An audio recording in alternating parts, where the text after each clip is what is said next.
Hello, welcome to Talking About Christianity. This is a place where we will be talking and discussing Christianity, and I pray that you'll not only enjoy it, but you'll also deepen your understanding of your faith. God bless.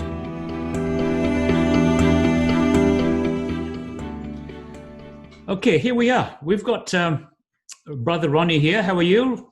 I'm very good, thank you, Stephen. Thank you that we have this opportunity. So Yeah. excited to share some thoughts with you. Thank you. It's so glad that we have, I have found a fellow person who's very interested in the way we approach Christianity. I'm glad that we have this conversation. Oh, same as mine. I've been looking for someone to really guide the church on this, and now Stephen came to our church, and the rest is history. No, it's wonderful. Yeah. Now, I don't want to put you on the spot, but I think the last time I spoke to you, you were telling me a little bit about your church, your Christian experience. Then you got out into the secular world and you came back in. Could you, for the sake of viewers, could you explain your experience and how you told me it deepened your faith because of the experience? Yeah, could you Oh, share it with us, I please? would love to. I was baptized as a Seventh-day Adventist Christian when I was 13 years old. And being 13 years old, you're on the year seven level. And that time was also the time that you're going to high school and you're going to university. And I've been always fascinated with history and with sciences and maths and all those things. That's why I took a civil engineering course. And with that, through the passing of time, because I've been in, of course, in the universities, and there's always been a very large bombardment of all atheistic point of views or about science and about God. And of course, the secular university that I've been to, most of my professors are also atheists, and I can tell, from philosophy to science and to all the other departments. And even though I was baptized young, I was strong in the Lord. I was very active in the youth group. I was leading uh, different activities in the youth. But after that, I felt that my faith has been dwindling down, and I know exactly that during those years of studies in the university, I have a lot of questions in my mind that I can't seem to put an answer to. Mm, I needed definite answers. mm, And that was, I became a 20-year-old, and in my 20s, I began my profession in environmental engineering world. And those times were times where if you're a young person with a shaky faith, the only reason for me to hold on to church is really due to social reasons. The faith has been dwindling down. The reasons of my faith has been weakened by all those years of studies, and of course, with the kind of work that I do, I'm dealing with a lot of scientists and engineers who are predominantly atheists. mm. So that has been my world. And everything changed again when I came to Melbourne in 2007, and my daughter was born. And I think that was the push from God that, hold on, you need to review your faith, know a deeper reason of the faith that that you have started to love when you were a 13-year-old. What is the reason? There must be a deeper reason of your faith. And that's where I started to do some research. What are the other philosophies and scientific evidences that we have for our faith? Because I cannot even imagine, I cannot accept that I am going to have blind faith and I'm going to transfer it to my own child. It's just not acceptable for me. I think that was the journey for me. And from 2008, doing research, and every now and then, studying the Bible, and making sure it coincided with history and with evidence. And all of these began, the apologetics ministry really began just 3 or 4 years ago. That was really the time when I started to discover all these names in the apologist world, which is a totally new world for me.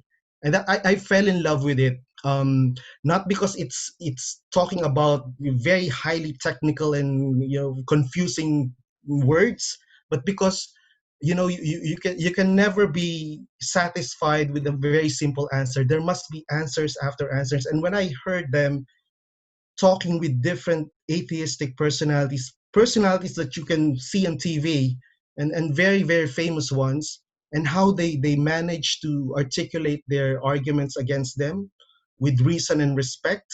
I was really, totally at awe with that. So that was my journey, from a young teen to my 40s now. It's been a very wonderful experience to know that God gave us this reasonable faith that we can build our faith into.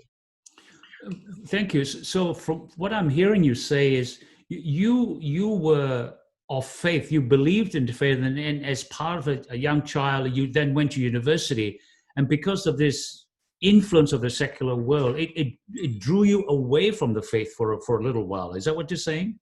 Yeah, I didn't totally said that I'm an atheist. I don't like, I don't believe in God anymore. I'm still there, but I consider myself as more of an agnostic then. All right. I even question that, is there really a God? Mm. But I'm still inside the church, and that's what scares me. I'm inside the church, I'm attending the services, I'm attending Sabbath schools and all these programs, but in my mind, there is no 100% surety of the reasons behind what I believe in. There's many questions that are unanswered, and if you ask someone, from the theological point of view, yes, it can be answered definitely. But if you're coming from outside the church, there are many things that just doesn't match, just doesn't click. So that was the kind of walk that I had. I was still in the church, but I wasn't fully convinced. Mm, mm. It is it's wonderful to know that, because what you're saying then is because of you looking from outside back in, you rediscovered your faith again.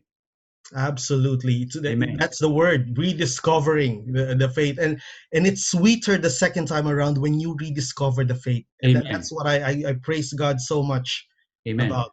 Yeah. Amen. Um, Thank you for that. And I've got this rumor about you writing a book. If you don't mind, I just want to, if you can tell us a little bit about what it is and why you write it before we get into the Q&A session.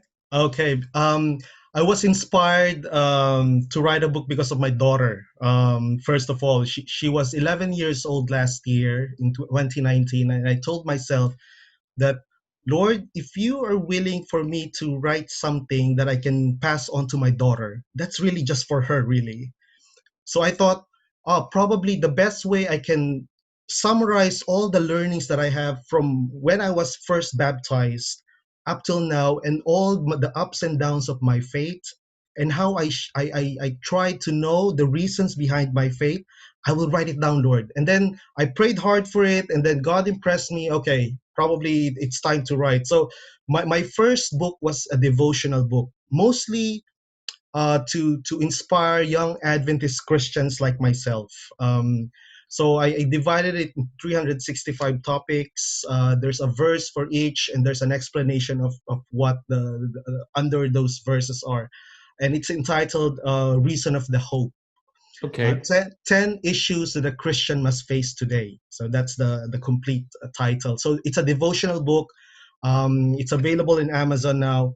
And then under that devotional book, I've got two or three chapters there about really purely apologetics. In the devotionals, I try to talk about, of course, the Jesus Christ, his resurrection, his miracles, his parables, all those things, and those are, giving it a bit of another perspective from my own experience, of course, and also trying to relate to the younger generation of what will be your reaction, or your experience when you tackle these parables and when you tackle these teachings from Jesus. So those are the main parts. But one of the main part is of course the apologetic section, which is one of my passion now. So I decided after I wrote the Reason of the Hope book, I decided that that that book is mainly for Adventist Christians. But how about those other Christians outside my church? That's why I decided to write Defending My Faith, um, which is the other title of that is Defending My Faith, which is Christianity Makes More Sense. Mm. So this book is Mm. now particularly written for all other people outside the Adventist Christian faith because I want to relate to them. Because I was thinking, oh, maybe Reason of the Hope, it's too Adventist for them. And I thought, if I give this to a friend who is not in the church, there might be, oh, this is just an Adventist way of preaching to me.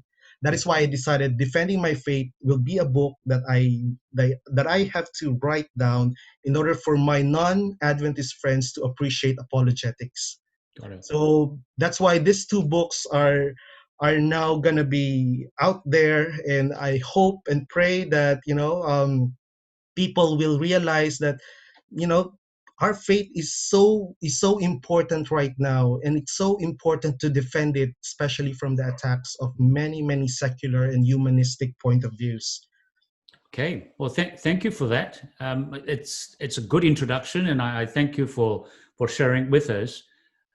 We have a few questions. In fact, a whole lot of questions we want to tackle today in this session, and I just pray that there's enough time that we can cover it. And if we don't, we can split it into two different topics, if you like.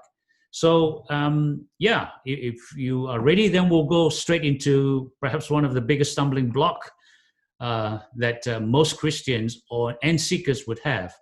Tell me why I should believe in God. Well, there are many people who don't believe in God, especially now. But did you know that there are many scientists in the past who believed in God? Take, for example, Newton, the one who discovered the law of gravity and force. How about Max Planck? Or how about Robert Boyle? Or how about Alexander Fleming? Or other personalities that gave us reasonable science that we have. I remember a great scientist by the name of Francis Bacon. Francis Bacon is the father of the scientific method, and he's the one who said that we know that there is a divine being because we are given reasoning, and we have the book of the Bible, and we have creation as another book.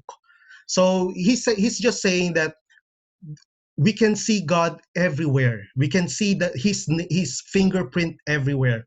And that's where I think the first argument comes in. For me as a Christian right now, I believe in three major arguments that proves without reasonable doubt that God exists, even if I don't have my Bible with me at the moment. Mm-hmm. So the first one is I always go to the cosmological argument on my first one. What is cosmological argument? Many people believe now that everything started from nothing, and they call it the Big Bang. We also, as I'm a Christian, I know also that we started from something, or we started from nothing as well, but we know the reason. We know the reason behind everything that we see now.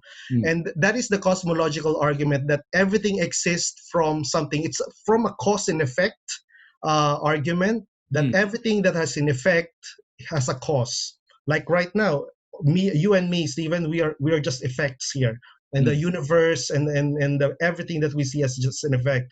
So what is the cause? What is the unmoved mover, as Aristotle mentioned in his works many thousands of years ago? So that's just one argument that I want to share with you. So I'm starting with the cosmological argument. This is the cause and effect argument. This is the beginner. Okay. This is the beginner argument. Yeah. So what the cause effect or the cosmological argument is just saying is that whatever begins to exist must have a cause of its beginning. So the universe began to exist. Therefore, the universe has a cause of its beginning. Okay. So that's the logic of the cosmological argument. Now, but it's very tied up with the teleological argument. What is teleological argument, by the way? This is the argument by design. So teleos is study of or purpose. So everything that we have here has a purpose. That means it's designed. Just like Henry Ford, when he invented the car, he didn't invent it with the intention of not being a car. It was designed to be a car. That was in his mind, and so he made it happen. So that's where the teleological comes in. The teleological argument goes like this. So human objects. Yep. Before you continue, I Yep. think I want perhaps to Yep. unpack a bit more about your the cosmological argument or Okay. effect argument you're talking about. So I just want to explore it further and ask you the question about cause and effect. So we're saying that science has now, before Einstein had science has now proven that there is a beginning. Is that what you're saying then? Exactly. And that if there is a beginning, then there's got to be some sort of a beginner. Is that what you're saying? Exactly. This is why we're in a very good position right now. Those who believe in us about with the creation of God in the Bible, because in just 200, 300 years ago, scientists in those times believed that the universe was eternal. Okay. It doesn't have a beginning. So if your belief is like that, that means that Genesis 1:1 is not true, because it says there, in the beginning, God created the heavens and the earth.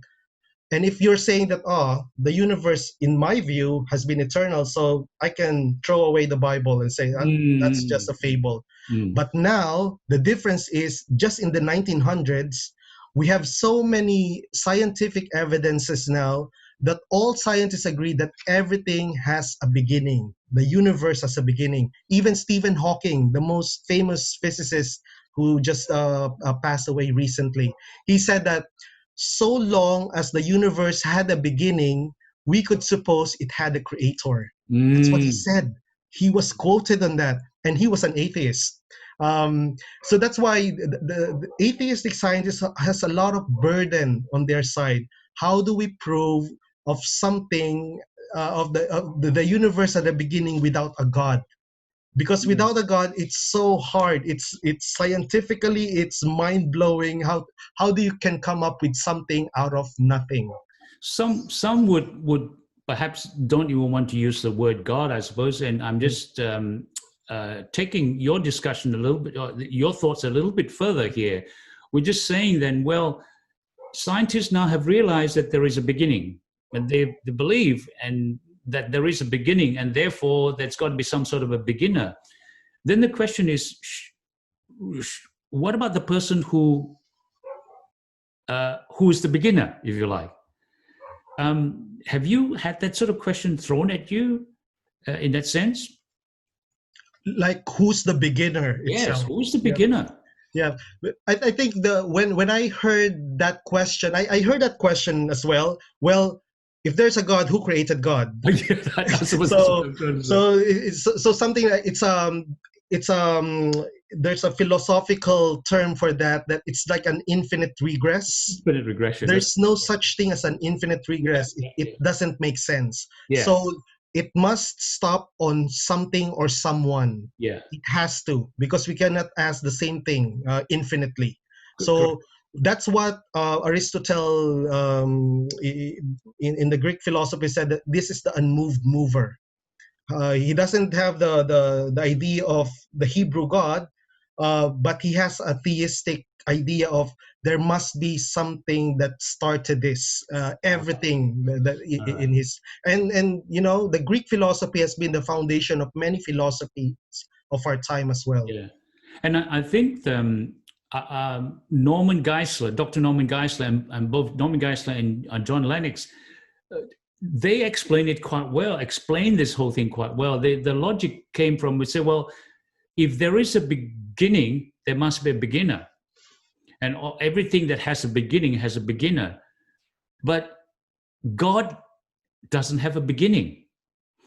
And if God is eternal, he doesn't have a beginning. And if he doesn't have a beginning, then there's no beginner. See, what they're saying is only things that had a beginning had a beginner. When you don't have a beginning, when you're eternal, when you're God, you don't have a beginning. And I thought, well, that makes sense to me. The first course doesn't have a further course with that. That's to me, a layman's explanation of what regression analysis, infinite regression is all about. Because God doesn't have a beginning. God has always been there. That makes sense. That's the very definition of God in the Bible. He doesn't have a beginning. He's the first cause. Correct. Right? Correct. So that's the problem with the atheistic side as well. They are struggling with the same question. They now say that okay, we have this quantum vacuum that existed in the past. They say that it's nothing. So this quantum vacuum interacted with each other, and then it came together, and then it explodes, resulting to the Big Bang. But when you look at it, the quantum vacuum is not nothing. There's still some particles, there's still some energies, and all those things. So again, we have to go back to the same question applies to them. What is the cause of those quantum vacuum particles that you're talking about? Exactly. So they still have that burden of proof. They still cannot answer that. But for us as Christians, it's not a matter of escaping the question. We just know that there is a beginner. As simple as that. We don't need to go further than that because he's the first cause. Well, I suppose the way we look at it would be say, well, it's not even a question. There is no need for a question because the question is not relevant because there is no beginning. And if there's no beginning, there's no need to ask, is there a beginner? It's almost like a conflict there, if you like. Yeah. And I remember from Geisler and Turek's book, there are 5 major reasons, without a doubt, there is a beginning. The first one is the second law of thermodynamics, it says, because it's like, picture it as a car running on a full petrol of tank. When this car is moving, of course, the petrol the petrol will be diminishing as well because the car uses it as for energy. That's the same thing as the universe. They have measured that when everything came to beginning, now the energy of that universe is depleting as well. There's some sort of depletion on the energy that they've been measuring. So using the second law of thermodynamics, they said that, definitely this is an evidence for the cosmological argument.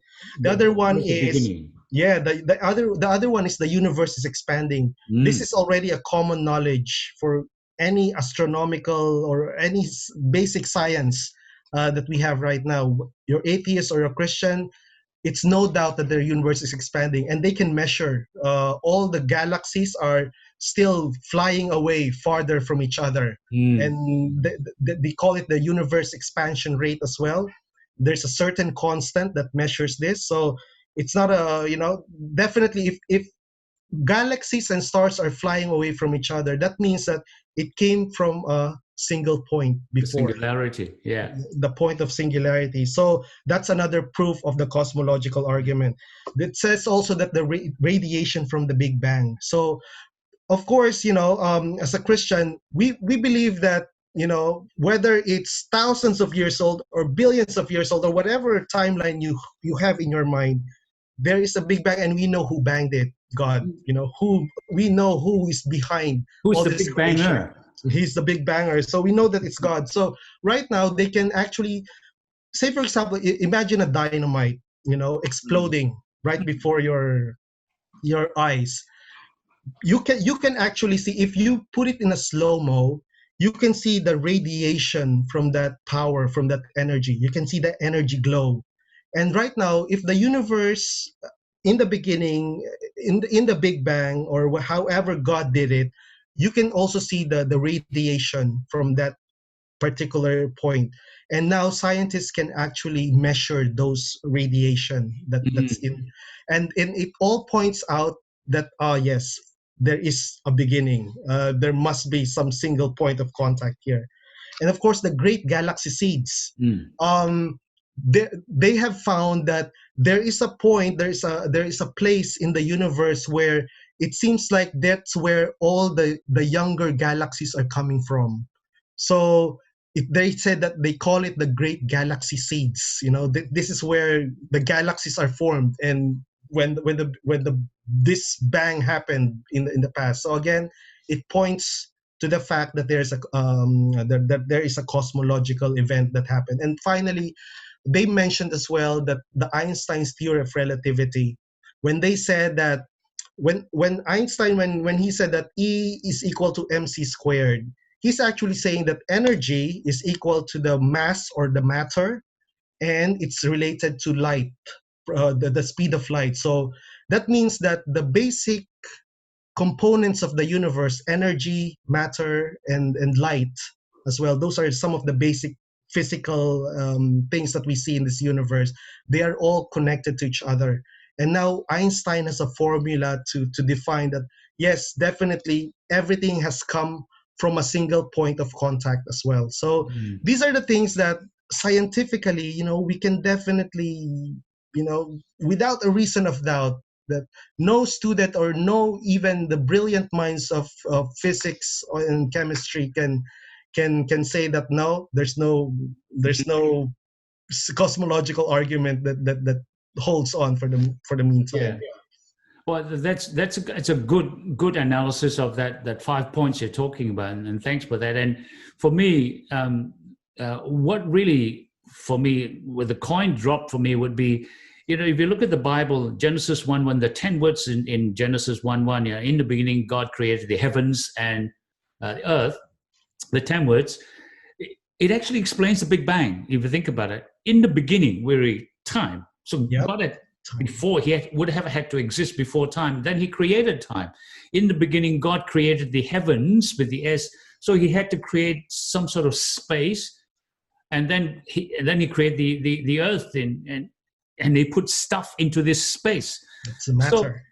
So, he's talking about a Big Bang. Genesis 1:1 created time so that it started the process. It created space so that God can put stuff into this space. There's this explosion of creation, almost like an abrupt explosion of creation.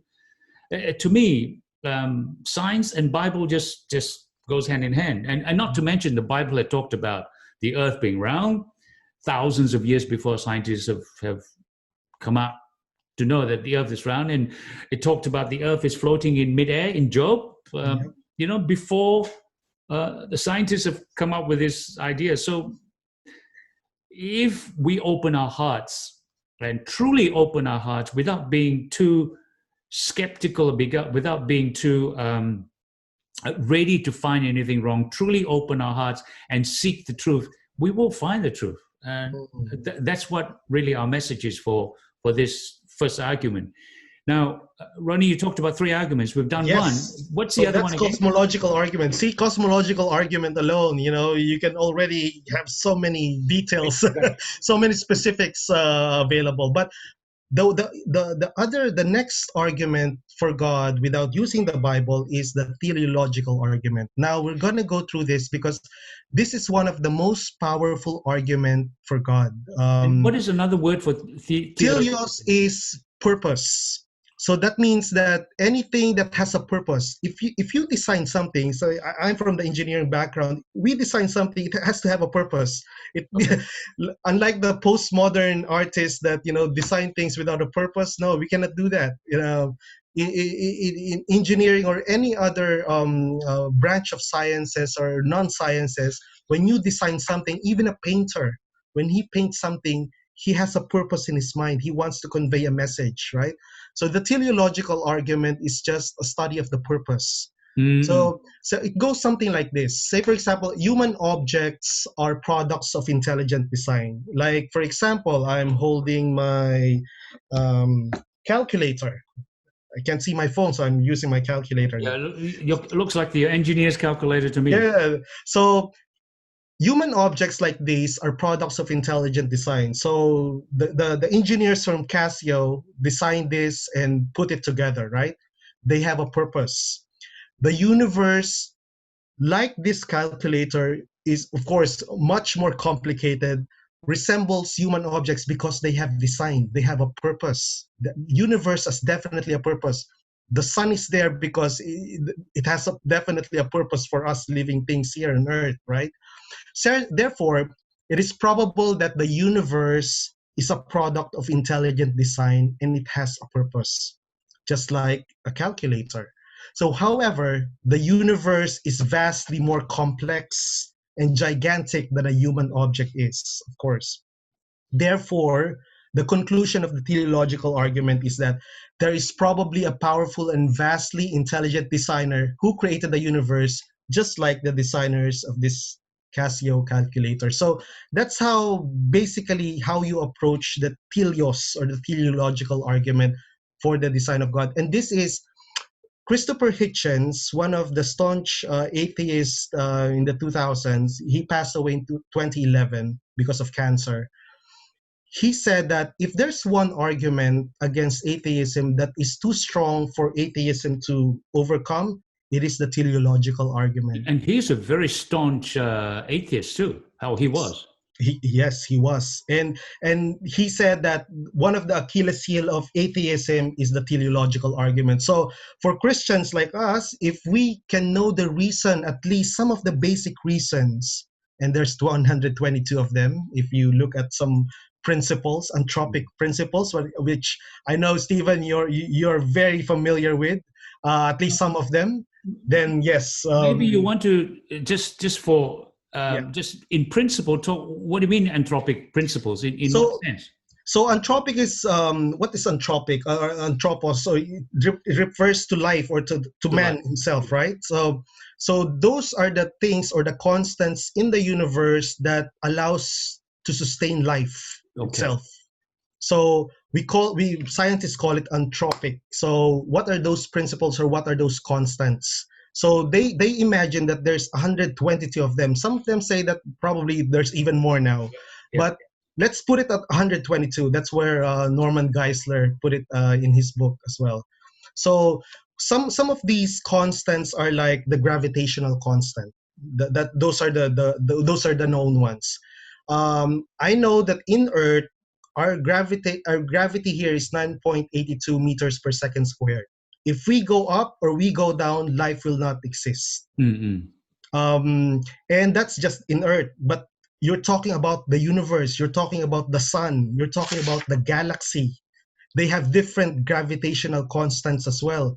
But if you look at the overall universe itself, they have come up with a specific number for the universal gravitational constant. And if you mess with that constant, even just a tiny split of a number, then universe, the stars, the earth, the planets will not exist. That's how important the gravitational constant is, and that's just one out of the 122. So there's a So what I'm hearing you saying is that I'm just going to tease this discussion a little bit further. Is this coming from perhaps a non-scientist or non-engineer or a layman, if you like, who is not scientifically or technically inclined? The explanation to them would be for us, and I think you mentioned it just now, for us to be able to wake up in the morning and take our first breath and actually to be able to stand up and our body, get us through the day, all this require a fair bit of planning and design. Is that what you're saying? Oh, definitely. Because we're just talking of the universe, but just look at your own human body, how complex the human body is.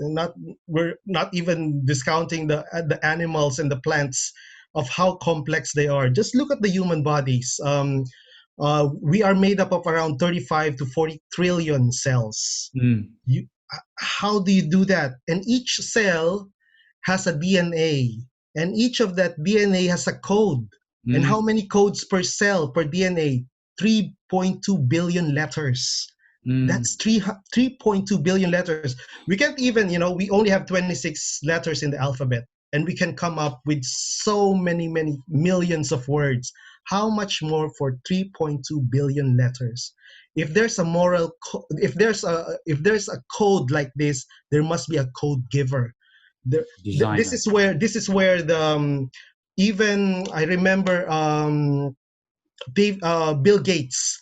Bill Gates is the one who was so amazed with the genetic code that he said that, you know, there must be a very very powerful programmer behind, you know, the human body itself. So in essence, we're saying that it's got to have some form of intelligent designer with a purpose to be able to create, well, for us to live, full stop. Exactly.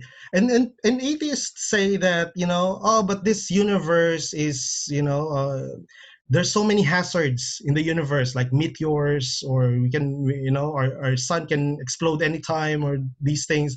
And they're all saying that, you know, it's a hostile environment. The universe is a hostile environment. But that's just really poking at the holes of how well designed this universe is for life here on Earth. Yeah. Just the distance of the sun to the Earth.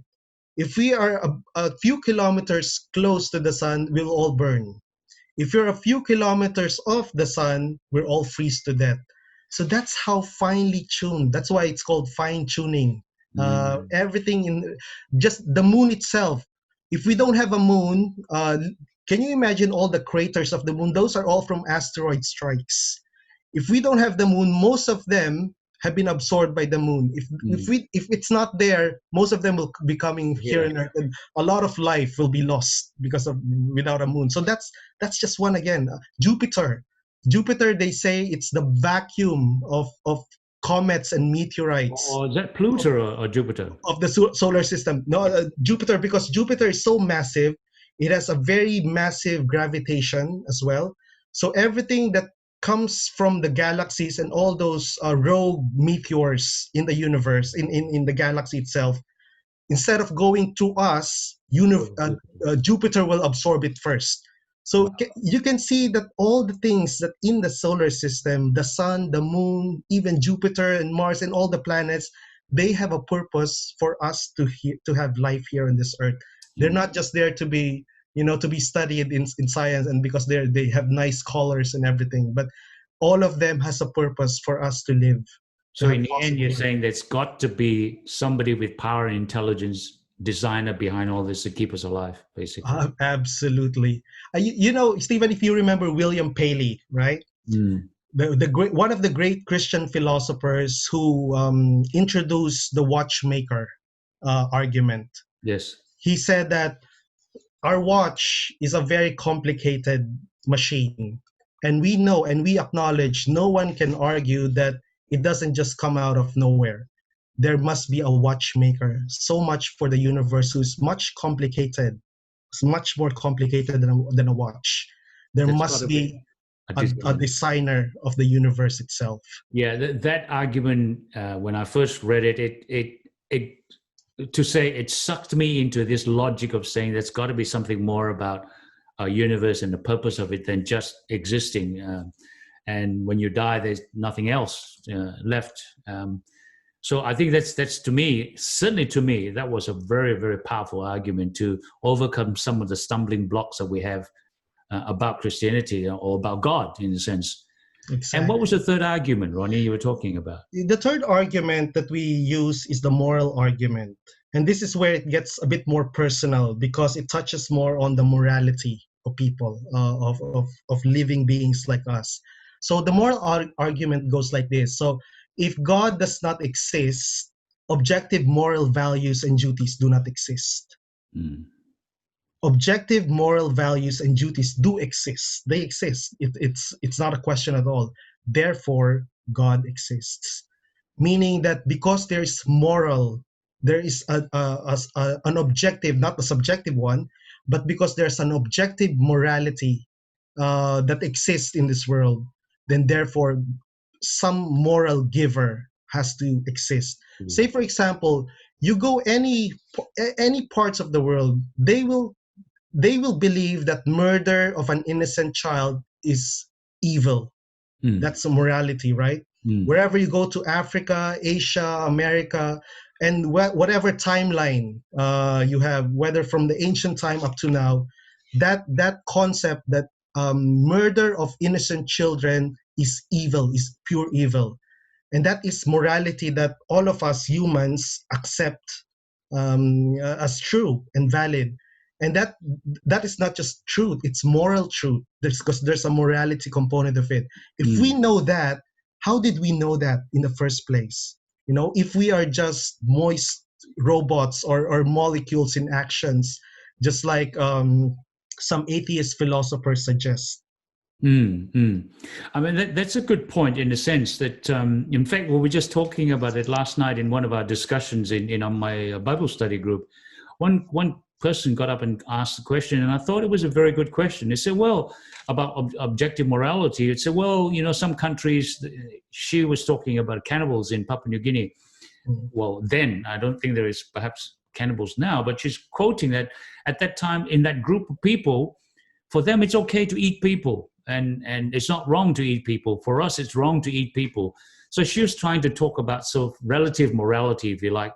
For certain groups of people, morality comes from a cultural aspect. And who are we to say they are wrong? And I thought she had a good basis for that thinking. Mm-hmm. But I think my response to that was to say, yeah, even though they think it was right, if all of them thought it was right, it doesn't mean it is right.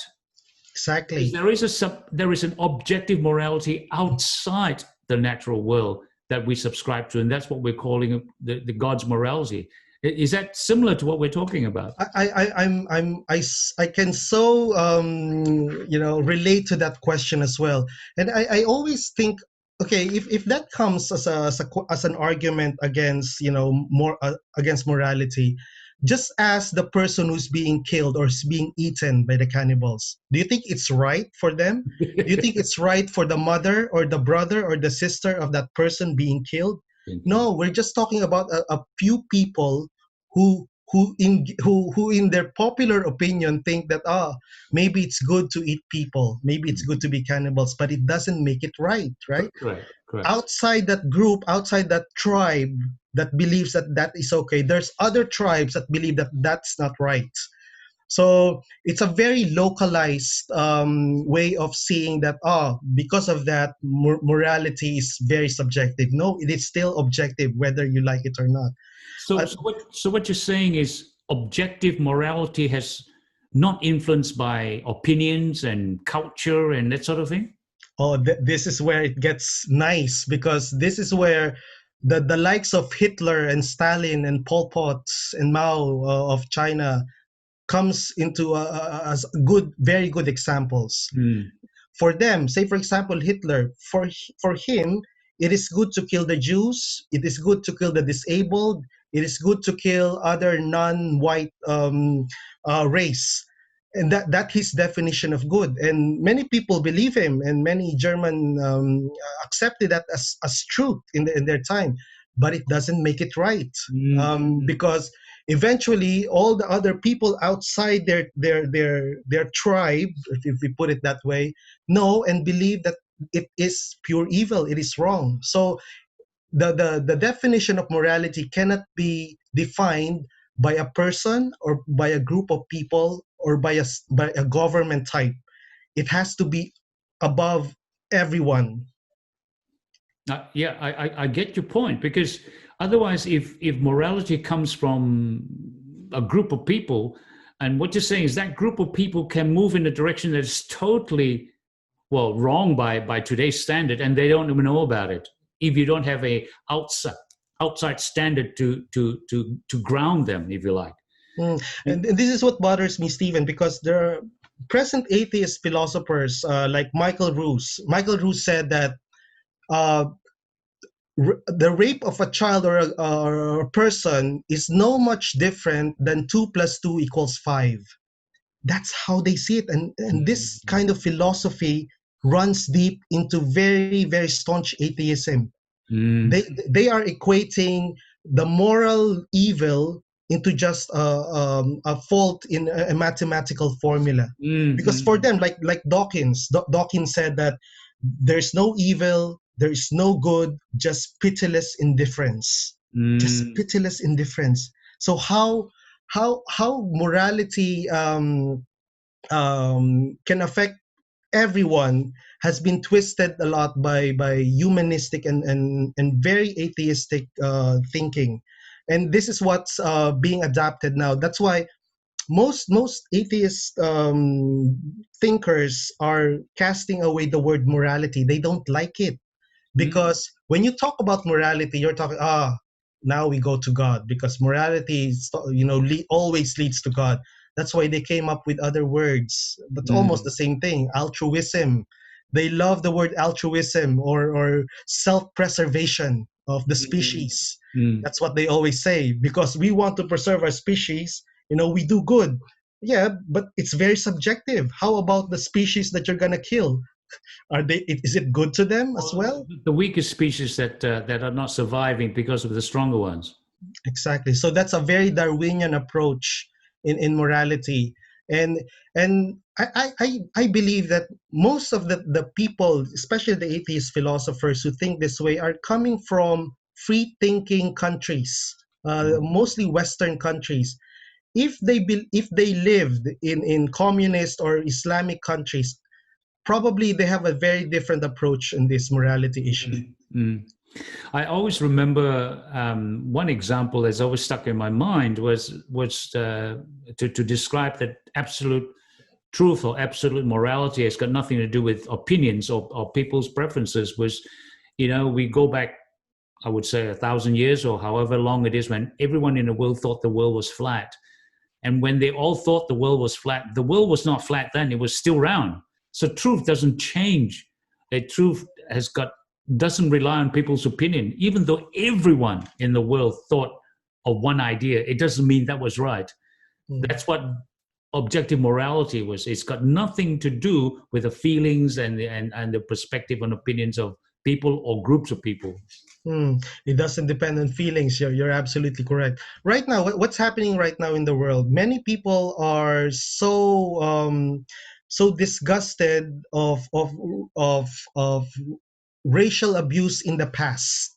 You know, Mm, and it is evil. And people of all sectors agree that it is evil. Slavery is evil. And how did we come to know that? mm, Who told us that slavery is evil, even up to now? So mm, there must be a higher consciousness above us that defines this for us. mm.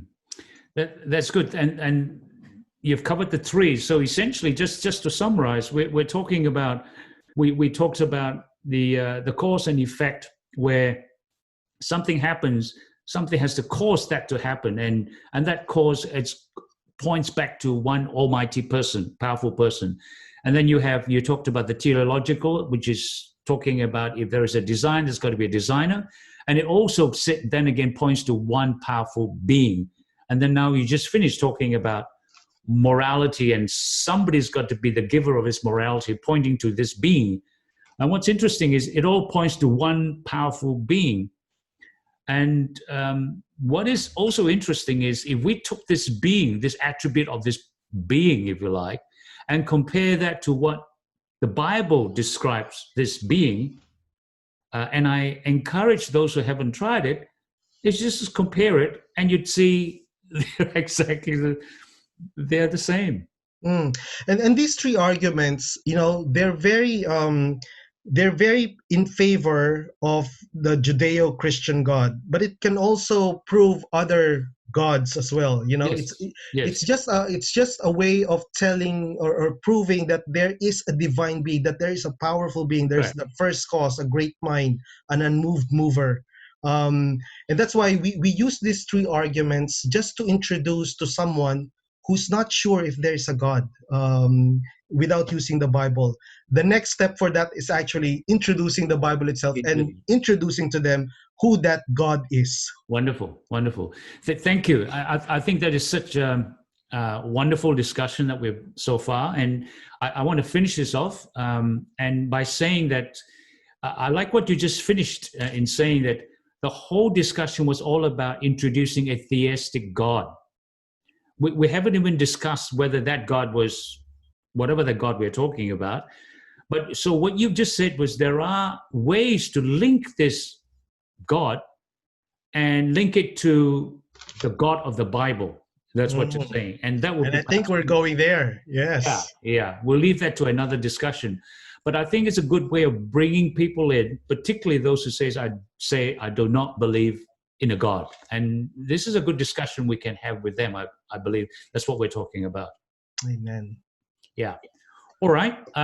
I think we'll have to end this here, and I pray that this would invoke something in your heart, whether you like it or you don't like it, whether you object to it. That's not relevant. What's relevant is if it invokes something in your heart, go out and find out about it. Go out and search for it. Search for it with an open heart. And I pray that in the end you will come to the same conclusion like Brother Ronie and myself. So I would say thank you, and thanks for joining us, and God bless. Thank you. Okay, thank you there. Bye.